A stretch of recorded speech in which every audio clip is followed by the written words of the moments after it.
Hey everyone, my name is Kara McIver and I am the YouTube dietitian. I create content for people in their 20s, 30s, 40s, young and middle-aged adults to help them reduce their risk of developing chronic diseases, type 2 diabetes, heart disease, cancer. So my first recommendation for people in their 30s is to focus on fiber. So many people are cutting carbs, but that is not the way to achieve long-term health. What you need to be thinking about is complex carbohydrates and fiber-rich carbohydrates. So that typically means things like fruits, vegetables, whole grains. Those are carbohydrates just as much as sugar is a carbohydrate, or some of those more refined grains are carbohydrates. We don't want to cut them out entirely. What you want to focus on is those high fiber foods. The recommendation is that adults eat between 25 and 35 grams of fiber per day, and most Americans are only getting about a third to a half of that amount. To make sure that you're getting enough carbohydrates, you want to be eating things like oats, lentils, beans, whole grain bread, whole grain pasta, fruits, and vegetables are also good sources of fiber. Now, there are two different types of fiber, soluble and insoluble fiber.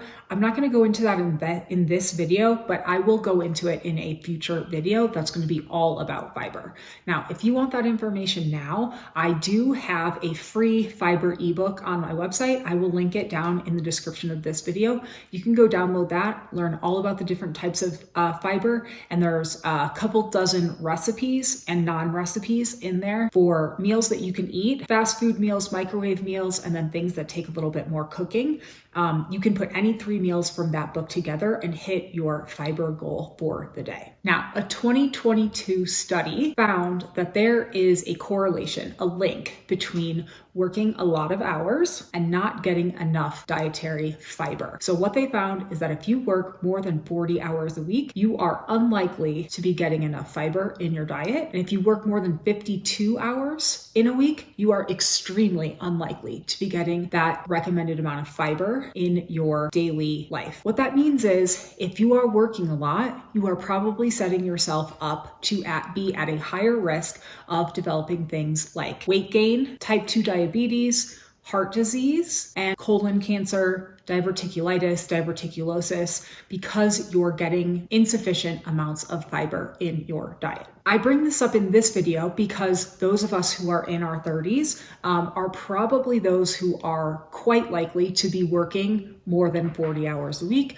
more than 50 hours a week, right? Maybe you have one job and you're working a lot because you're trying to get ahead of in your career, or maybe you have to work multiple jobs or you choose to work multiple jobs. This content creation is actually a second job for me. I have a day job working at a university as a registered dietitian. So I am right there with you working tons of hours in my week. Tip number 1 for folks in their 30s is to focus on that fiber intake. If you are eating a low carb diet, or if you are eating a diet that is high in like white bread, white sugar, white carbohydrates, not a lot of fruits, not a lot of vegetables, see if you can make some swaps to be eating more of those whole grains, oats, lentils, beans, quinoa, fruits, veggies throughout your day to hit those fiber numbers. My second tip for people in their 30s is to make sure they are eating enough protein. Most Americans are eating enough protein to keep them from being deficient, but they're probably not eating enough to improve their health span. So you probably need a bit more than you are currently eating, unless it's something that you're already really focusing on. So the recommended daily intake for folks to prevent deficiency, which is like the lowest level of making sure that you are getting enough, is 0.36 grams per pound of body weight. So what that really means in practice is if you weigh 100 pounds, you need to eat at least 36 grams of protein in a day. If you weigh 200 pounds, you probably need about 75 grams of protein in a day. So that's kind of the bare minimum that folks should be eating. Now, research has shown that we do better in our older adult years when we are eating more protein when we are younger. There's a couple of reasons we'll talk a little bit about more, but the recommendation to really be kind of thriving is probably protein closer to 0.7 to 1 gram per pound of body weight. So it's about double or a little bit more than that of just the bare minimum. So again, if you weigh 100 pounds, you probably need at least 70 grams. If you weigh 150 pounds, you probably need 105 to 150 grams of protein in a day. And if you weigh 200 pounds, you probably want somewhere closer to 140 to 200 grams of protein per day. Now, ideally, from a dietitian standpoint, you would be getting that protein from a mix of different sources. So maybe probably some meat, right? If you don't eat meat, then probably something like soy is going to be a big component of those protein numbers. You also want to be getting some protein from some plant sources as well. So you can get protein from plant, like I mentioned, soy, tofu, that's one good choice. Protein from dairy, and then we can also get protein from some grains that have more than other grains. So for instance, quinoa has more protein than rice. Lentils are still a grain, but they have more protein. Beans, same thing. So if you can get a variety of sources of protein to get you to those higher numbers, you're probably going to be in a pretty good place on both the protein front and the fiber front that we already talked about. How do you know how much protein you're getting at any given time? Well, a palm-sized portion of protein from meat is probably going to be about 20 grams of protein. Maybe a little more, maybe a little less, depending on the meat source and how big your palm is, but it's going to be a pretty good estimate. If you are getting a palm-sized portion from a plant-based source of protein, you're probably going to be closer to 12 grams. So for instance, if you're in that 150 to 200 pound range and you're looking for, say, 120 to 180 grams of protein in a day, you are probably going to need, if you're getting it all from meat sources, about 6 to 8 palm-sized portions of protein spread throughout your day. The reason I recommend these higher protein numbers is it helps support more muscle mass. And we're going to talk a little bit more about muscle mass later in this video. For most adults, having more muscle means you're going to burn more calories doing everything. And as you burn more calories, it means that you can eat more and maintain a healthy, stable body weight, which for most people is a pretty good thing. The other thing about having more protein in our diets, our hair, our skin, our nails, our immune system, and all the enzymes in our body that make all the processes go. These are all made out of protein.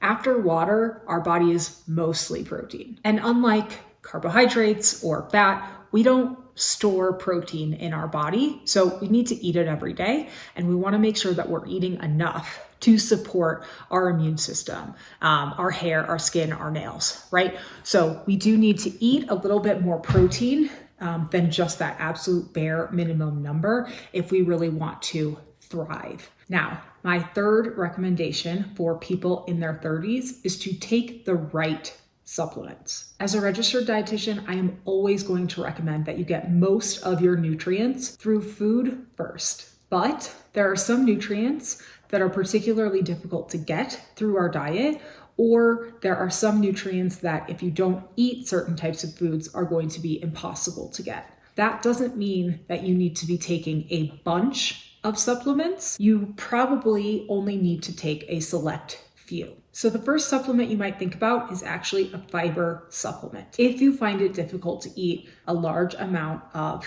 whole grains or a large amount of carbohydrates throughout the day to get to that 25 to 35 gram per day number, then something like a Metamucil or a psyllium husk soluble fiber supplement is really effective in helping get you to that number, especially if you have a family history of, or a personal history of high cholesterol or heart disease. It might be worth taking a soluble fiber supplement in your 30s just to make sure that you're doing everything you can to manage your blood cholesterol levels. The second supplement I recommend most people think about is vitamin D. Now, we can make vitamin D ourselves with sun exposure. We can also get vitamin D through fortified milk. However, Most Americans are not getting enough vitamin D these days with office jobs, with a lot of our time spent indoors, and with increased sunscreen use. And so as a dietitian, I do recommend thinking about a vitamin D supplement, especially if you live somewhere where you don't get a lot of sun exposure at certain parts of the year. Vitamin D is beneficial for bone health. So especially for females as we age, it can be really useful in keeping our strong bones. It's also increasingly being found to be linked to mental health and mood. So if you struggle with anxiety, depression, mood disorders, having enough vitamin D in your day might be worth supplementing to ensure that you're getting enough. Now, if you take other medications that affect calcium metabolism or epilepsy or some other certain conditions, be sure to talk to your doctor before you take that vitamin D supplement because things could interact there. The next supplement that I'm going to recommend for most people to consider is creatine.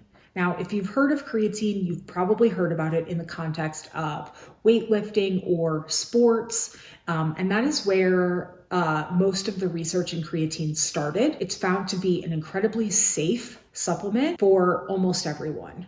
Now, they are also finding that it can be useful to supplement creatine for mood, anxiety, across the lifespan for females, even if they're not necessarily high intensity athletes.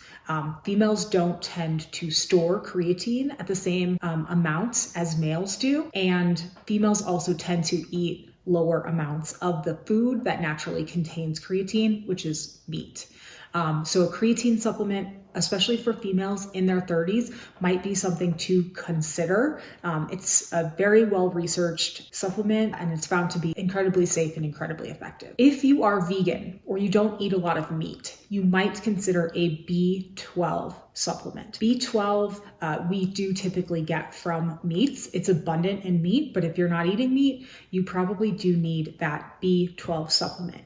B12 is one of the vitamins that plays a role in our metabolism. And so if you are not getting enough of that, you may not be using the carbohydrates that you eat as effectively to make energy as you could be. So B12 for vegans, something to consider. If you are a female and you are trying to conceive, you are probably familiar with prenatal vitamins, and those are certainly worth taking. Another one you might consider if you don't eat a lot of meat or if you are an endurance athlete is an iron supplement. Now, we get iron from meat. So again, if you're a vegetarian or a vegan, might be something to consider. We can get iron from some plant sources, but in addition to the plant source, we also need a source of vitamin C because we are not able to absorb iron from plants nearly as well as we are able to absorb it from meat. And so if you are a plant-based person, an iron supplement might be effective for you as well. And lastly, a multivitamin probably isn't going to hurt you if you don't eat a really diverse diet. If you're pretty picky, then a multivitamin is probably going to be useful. If you do eat a wide variety of foods, if you eat lots of plants, if you eat meat, if you eat some fish, you probably don't need a multivitamin, but most of the time they're not going to hurt. It's just an added cost that you could be spending on something like food. Some things I don't recommend. I don't recommend vitamin C. I don't recommend a B vitamin complex. These vitamins are abundant in the foods that we as Americans eat, right? So even if you don't eat a great, high quality, lots of fruits and vegetables diet, vitamin C and the B complex vitamins are abundant in food. So you are probably getting enough of those vitamins if you are eating enough total calories. One more thing to note about supplements is that they are not regulated by the FDA. And so there is no guarantee that what the package says you're getting or the amount that the package says that you're getting is actually what you are getting. So you do need to be careful when you are taking supplements.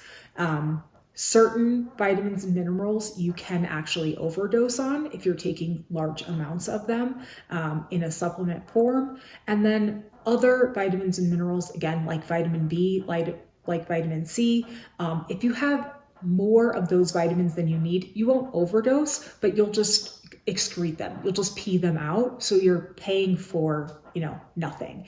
And, we don't want to waste money in that way either. So, be choosy about supplements if you are going to take them. And lastly, I, as a dietitian, would never buy vitamins from Amazon. Vitamins from Amazon have been found to be tainted in a wide variety of ways. Banned substances in like the NCAA and high school athletics associations.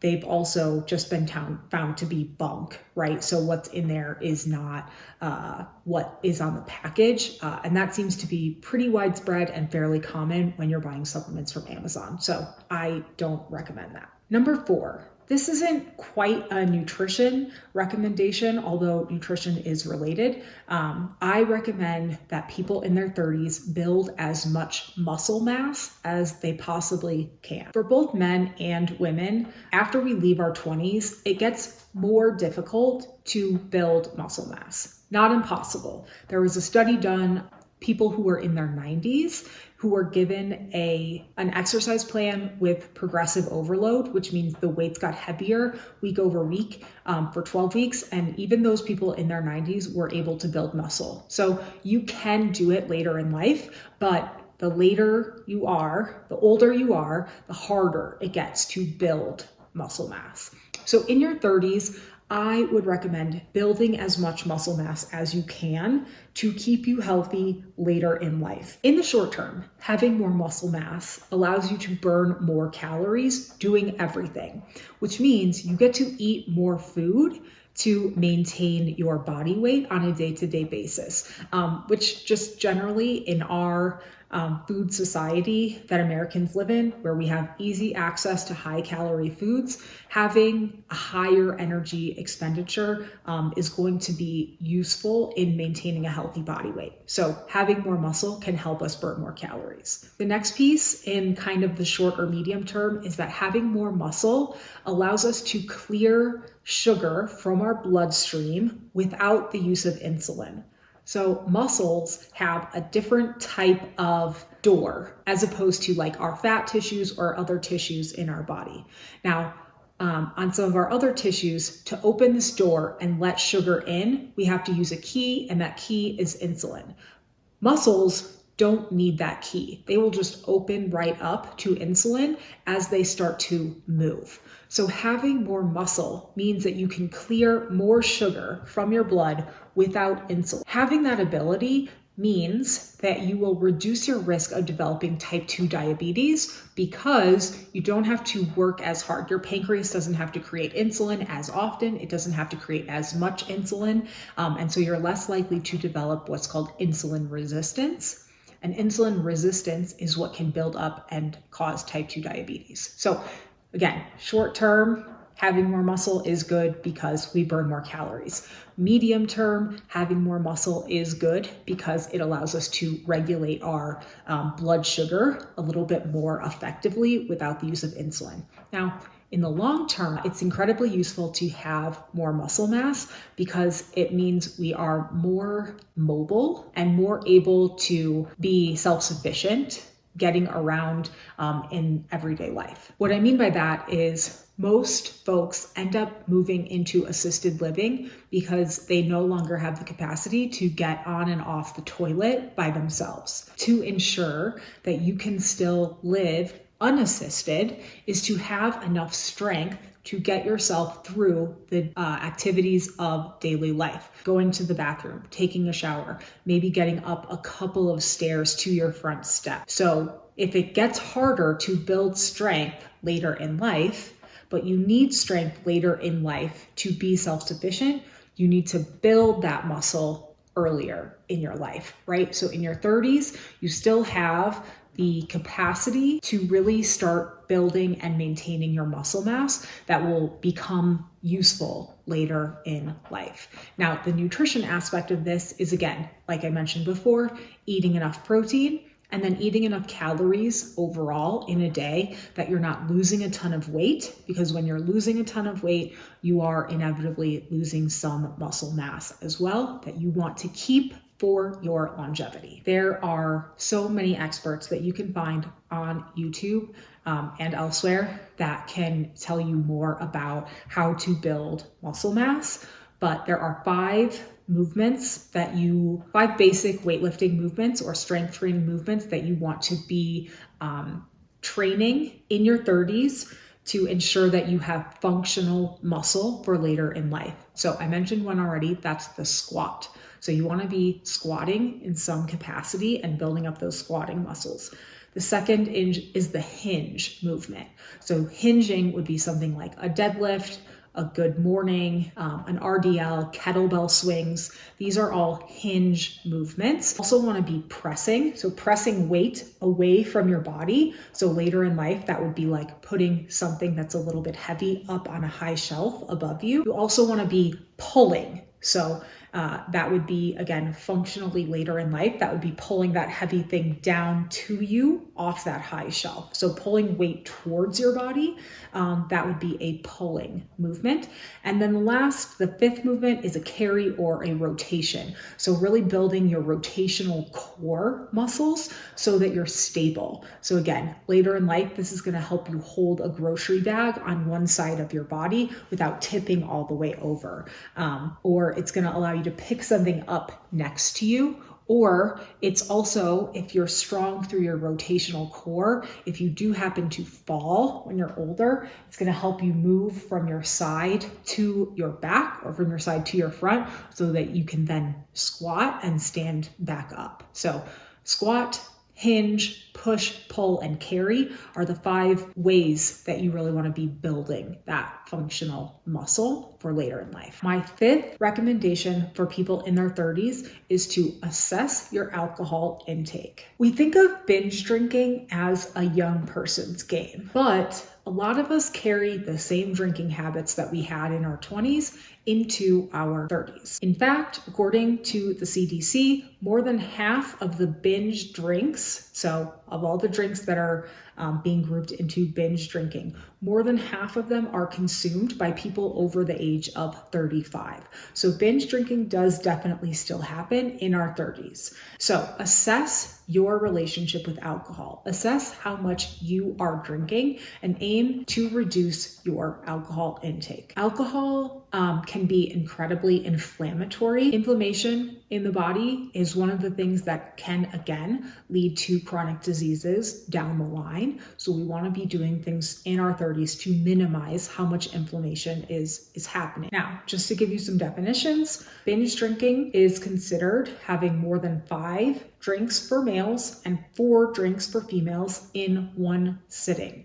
So if you think about holidays or going out for a date night with your partner or going out for a girls' night with your friends, you can definitely in your 30s still be guilty of having 4 or 5 drinks in an evening without necessarily thinking twice about it. That is considered binge drinking. And binge drinking is associated with higher risk for high blood pressure, stroke, heart disease, and liver disease, as well as higher rates of breast cancer, liver cancer, colon cancer, rectal cancer, esophageal cancer. So we want to be minimizing our binge drinking. Now, I put this graphic up in my 20s video. I'm going to put it here again for those of us in our 30s to just be reminded of what one drink actually looks like. So we know what 4 or 5 drinks looks like, so we can be cognizant of how much we are drinking when we go out. Now, as a person in my 30s, I can definitely say there are so many more good, non-alcoholic options than there were when I was in my 20s. Lots of non-alcoholic beers that are really quite enjoyable. There's non-alcoholic wines that are pretty good. There are non-alcoholic liquor analogs. You can make up a mocktail. And then there's all kinds of like seltzers. There's low ABV things. Those things really did not exist in our 20s. And now in our 30s, there's a ton of good options. I do have an Instagram post with my 5 favorite non-alcoholic beers that I will link in the description of this video if you want to go check those out. But if you go to your local liquor store or your local grocery store, if they sell alcohol, there are probably going to be some good NA options for you to try out to be able to still feel comfortable in social situations, but you won't have a drink in your hand, or you'll have a drink in your hand, but it just won't be alcoholic. Last thing I'll mention about alcohol is that it does reduce the quality of our sleep. Sleep is hugely important for how we eat the next day, how we exercise the next day. In our 30s, those effects probably actually last for a couple of days rather than just one. So you need to be mindful of the after effects of alcohol, not just on that day.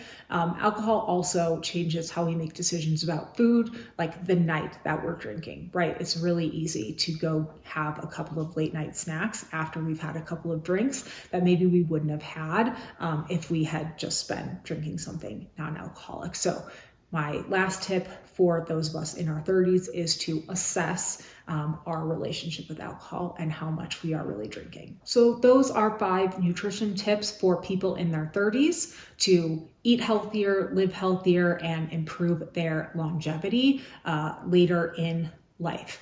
If you enjoyed this video, please subscribe to my channel. Leave me a comment down below of any specific topics you want me to dive deeper into, and I would be happy to do that. Thank you for being here.